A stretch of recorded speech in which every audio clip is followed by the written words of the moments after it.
Monsieur Hervé. Oui, alors sur ces questions, c'est comme tout à l'heure sur la transition écologique, c'est jamais le bon moment, jamais la bonne méthode. Et ici, en l'occurrence, jamais la bonne forme, jamais le bon endroit, sans jamais qu'on ait vraiment d'alternative dans ce que sont vos propositions. J'entends ce que votre phrase de conclusion autour de la densification douce. Ça fait partie aussi de la manière dont on peut mener un projet urbain qui soit hétérogène, qui aussi s'adapte à chacun des tissus de notre ville. Si vous baladez dans Plaisance, il n'y a pas de R+15 à Plaisance. On a une opération qui est aussi pleinement en lien avec le paysage et le site dans lequel se situe ce type de densification peut-être plus douce que celle que vous évoquez sur Villebois-Mareuil. Simplement, Villebois-Mareuil, encore une fois, on est dans le diffus. Je vous le redis à chaque fois, le diffus, c'est 4% du parcellaire communal. C'est pas grand-chose, mais il y a des règles très particulières, et notamment des règles d'économie, parce que ces projets-là sont essentiellement portés par des propriétaires privés. Vous le voyez même au prix où l'on vend le terrain bâti Armor, vous vous rendez vite compte que ces équations peuvent être vite plus complexes que quand vous êtes en ZAC et que vous admettez le déficit payé par le contribuable derrière. Alors vous évoquez le quartier de la Pommeraye, et plus précisément celui du Landry, et peut-être encore plus précisément le secteur du cimetière de l'Est. Je veux vous rappeler ce qu'est le quartier du Landry, pour le connaître à peu près depuis quelques décennies. C'est un quartier qui est essentiellement pavillonnaire, qui n'a que très peu connu de nouveaux logements depuis le milieu des années 90 jusqu'au milieu des années 2010. Il n'y a pas eu de nouveaux logements dans ce quartier-là. Alors vous évoquez 700 logements. 700 logements, c'est à ramener aux 15 ans, entre peut-être le début de la ZAC du Hauts-de-Sancerre sur le précédent mandat et ce que sera la livraison possiblement à 2030 ou ultérieure des logements dont on parle.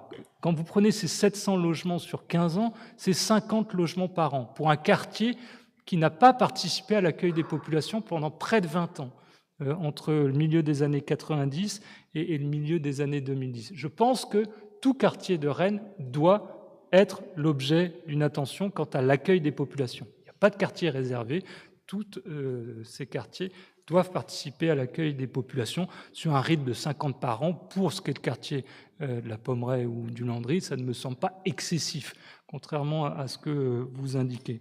Et c'est toujours avec aussi une grande légitimité qu'on traite ces questions-là, parce que vous parlez pour une fois de la demande sociale en disant qu'il faut y répondre, et je ne peux qu'acquiescer à ce que vous indiquez. C'est suffisamment rare pour pouvoir le souligner. Je pense qu'il nous appartient collectivement de permettre la construction des logements. On vous a dit qu'il y avait une partie sociale dans cette opération, qui est une opération purement privée, avec ses équilibres, dans lequel il y a pour autant respect d'une servitude sociale. Mais résumer l'offre de logements à Rennes à cette opération de Villebois-Mareuil portée par un promoteur, c'est méconnaître de ce qu'est le programme local de l'habitat, c'est méconnaître notamment du fait qu'un quart des BRS en France sont construits sur le territoire métropolitain.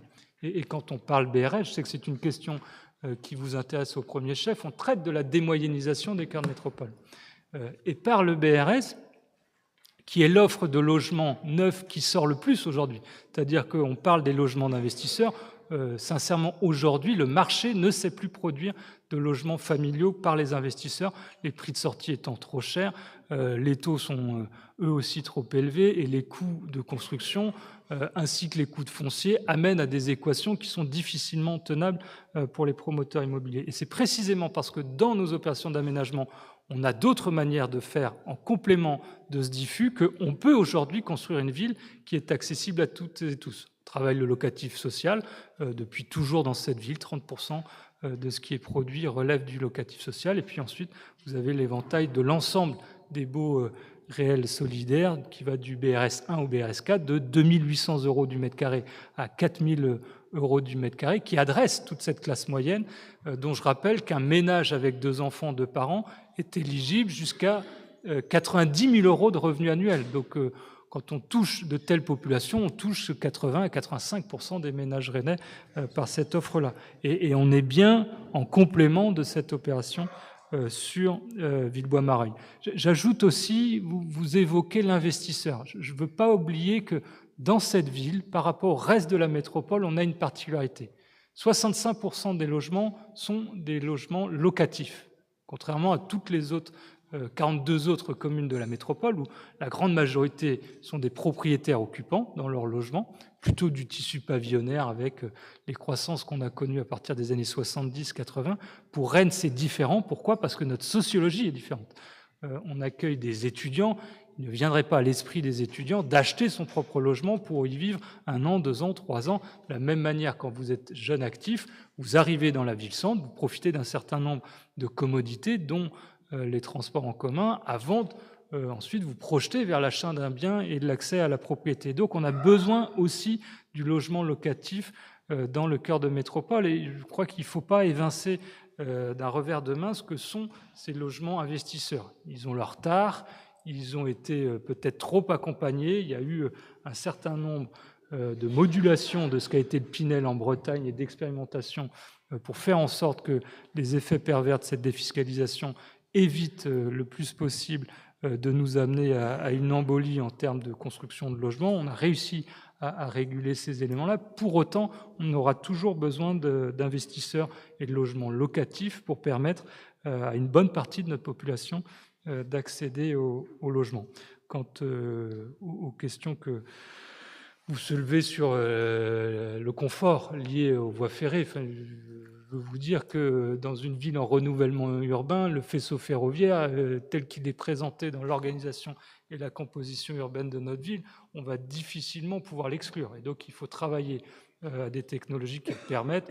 Si vous allez visiter un certain nombre de bâtiments du côté d'Euro-Rennes, vous allez vite vous rendre compte qu'aujourd'hui, les technologies sont très abouties pour être précisément à très grande proximité des rails, et pour traiter ces questions de vibration, sont des données qui sont obligatoires pour les constructeurs dans la manière dont ils ont à gérer ces questions de constructibilité en proximité d'équipements pour le moins particuliers. Voilà ce que je pouvais vous répondre.